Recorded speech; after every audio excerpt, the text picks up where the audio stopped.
Welcome to the Bourbon Van. I'm Phil. I'm Julie, and it's Advent Day 6?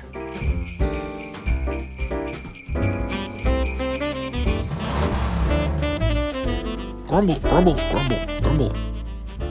Well, let's dive right into it today because we have a ton of work to do. It's a weird matchup day. It's a weird matchup day. What can you do? At least we're going to start off with two bourbons. Yeah. One of them, you already know, everybody knows this one. It's Elijah Craig Small Batch, 94 proof, very well-known Heaven Hill bourbon, aged 9 to 12 years. And next up comes a bottle from Wisconsin. This is a Festival Foods hand-selected single barrel pick from Wollersheim Distillery. Wollersheim, a winery that is also making liquor now, I suppose. And this one clocks in at 121.2 proof. Ooh, a little bit different there. Yeah, aged, according to the bottle, 4 years, and we bought this one for $54. A 750 milliliter bottle of Elijah Craig runs about $29.30-ish. So Wisconsin versus Kentucky, I don't have any expectations whatsoever here. We got different price point, different proof point, Different state, different age. different age. At least it's all bourbon. You know, we'll see how this goes. Yeah, I think we're gonna know what we're sipping pretty quickly, but I gotta be honest, I don't know where this one's gonna go because neither one of these bottles is making any top 10 lists for us. Norman was waiting off screen patiently. He is here now. Let's begin. He's still got food on his nose. Oh, He could not be a hungrier cat. Oh, they're different noses. Super different. There's a little farminess there, some grassiness. A lot more happening on nose one, but nose two smells very pleasant. So, all right, glass one, let's get do to it. it. Cheers. Cheers, everybody.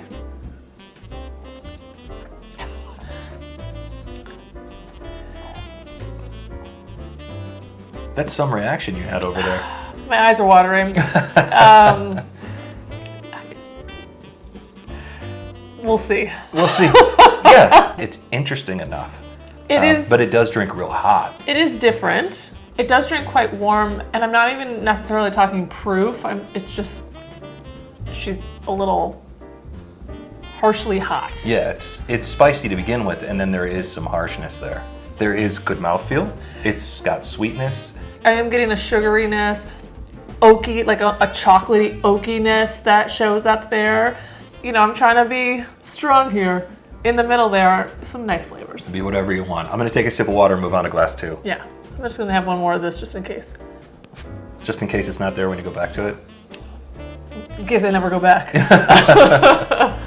If it is what we think it is, I'm not super surprised. It wasn't my favorite when we did the Wisconsin off. Yeah, there's not a Wisconsin off. Why does that sound weird to me? There's no surprises here so far. On to glass two. Definitely a lot more pleasant. Yeah, fruit forward, nice oak there. So sweet, and there's a richness, there's a real finish, there's flavor from front to back, all the way along the palate and on the finish. Doesn't stick around forever, but it's not so hot you can't taste it. That's right away. I'm not gonna call it already, but it's more than a front runner for me. It is demolishing glass one. Yeah, I'm trying to keep an open mind this year and take into account the entire experience. And man, you do get an experience with that glass number one. It takes you someplace. Yeah, it's not. Glass one takes you someplace, but why would you want to go there? This competition is not much of a competition today. I don't know. Have another sip of glass number one. Glass number one is making me burp, but I'll do it. I know it does get better. I don't think that's a good selling point. It gets better, but there is milk chocolate. There's some Yeah. that hay is still sticking around here. I don't dislike this glass. There's some punchier flavors in glass number one, which I can appreciate over glass number two. Glass number two is just kind of what you would expect. There's no wild ride on glass number two. There is definitely a wild ride on glass number one. Yeah, glass two to me is just straight ahead quality, good sipping bourbon. Yeah. I think it's got a average bourbon nose. It has an average bourbon palate, has an average bourbon finish. There's nothing offensive about it, and it's not gonna wow you in any way. Glass one, in my opinion, does have some more than rough edges. It actually has some harshness. It doesn't have traditional bourbon flavors, so you have to keep your mind open about that and say, well, craft whiskey has its own sort of thing. They've got their own brand, they've got their own flavor profile. But in this case, that flavor profile does nothing for me, and the harshness is offending my senses enough that I've got a decision made. I'm not going to go any further. I'm going to move forward glass number 2. It's just a well-rounded bourbon, and I think for that reason alone, it deserves to move forward. Yeah, glass number 1 had a ton of ground to gain to catch up to glass number 2 from where we started here, and it did gain. It didn't gain enough. It's glass 2 for me, and ultimately not a huge decision, not very difficult. This is glass A. Yep. Elijah Craig small batch. Yeah. We're not surprised by that. I like some of the flavors in there. It's just unnecessarily hot. And I know it's a single barrel, there's variances. I'm not writing off this distillery because I know that they're fairly new and I like what they're doing in some respects. I think they've got a ways to go. Now for the weirdest bottle we own and the weirdest matchup of the day. You couldn't be more accurate about that. This Sagamore Spirit bottle has been an $80 ne'er-do-well for us. We don't hate it. It just is so weird. It's changed every time we've tried it. Today, for all we know, it's going to be the best bottle we've ever had. I honestly have no idea. So. It's just a changeling, and the last time we had it, it tasted like grilled pineapple and barbecue sauce. I also want to mention that you said ne'er-do-well. Never heard that term before. Amazing. The Sagamore Spirit Rye, it's a cask strength, 112.2 proof bottle, aged 4 years. It's an MGP juice in there. We like MGP stuff made in Indiana. That's where this one was sourced from. I know that they've probably got a new one of these by now that's their own stuff, but this is the MGP sourced one, and it's $80. Was annoyed that she cost as much as she did. Thought it tasted like an outdoor barbecue. Then last time I had it, she improved. So I'm hoping there's good things today. This is just a weird bottle. Like if we were writing report cards, we'd be sending a note home with that one so that its parents too knew much what in class. it's been up to something. Yeah, that was you. And the next bottle is Ezra Brooks, and this is a Trailhead Liquors of Bend single barrel pick. They selected this barrel, and it's 107 proof, aged 5 years. This is from LuxCo Distillers. This is a $36 bottle. You're talking bourbon, you're talking rye, totally different price points, totally different proof points. Let's see what in the world is going to happen here. Honestly, this is the weirdest matchup. Today is just a weird day. But I'm also glad that we both really like bourbons. We both really like rye. So it's not one of those competitions where I'm just going to pick the rye or pick the bourbon. Ooh, I like nose number 1. It is very sweet. Very sugary. Powdered sugar. Ooh. Smells like fruit, spicier than the last 2. It's spicy, but there's fruit there too. Yep. This is, I think, plum again. It keeps sneaking in. I'm not done nosing. Nice caramel, nice oak. Do you know what this reminds me of? There's good fruit in there. I think you're gonna like this note. I've said this before, but I don't remember what about. It's been a long time. This tastes like crushed peanuts on the outside of a donut, the sugary crushed peanuts. Ooh, I didn't even think there's a little donut flavor in there. Oh, that's so interesting. I don't really get the nuttiness here, No? but you're right, it's like a crushed nut. And you were right about the caramel on it. Ooh, and the mouthfeel, it's lingering, doing all the things that I like a good whiskey to do.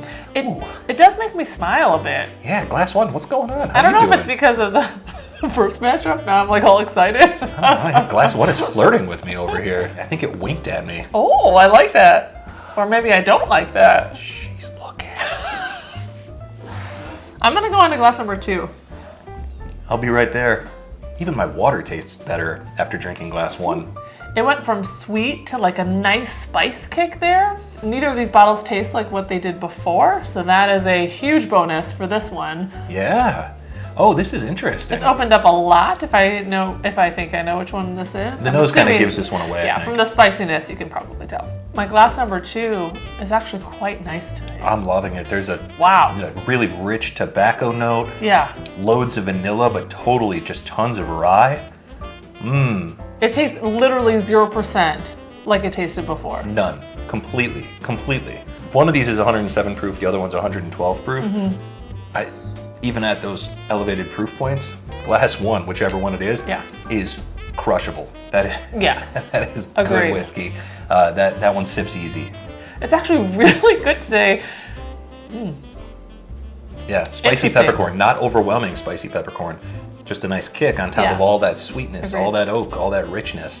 This is kind of like a really good gigantic steak at a restaurant where you've got sort of a lot of flavor going on. Even though it's kind of a simple profile, the flavors are huge. That's They've what I'm getting seasoned it here. perfectly. Exactly. Yeah, this is really, This is such an interesting matchup.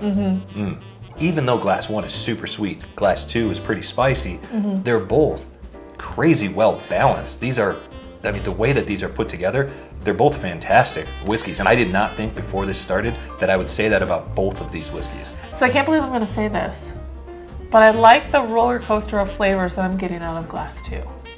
I like it as well.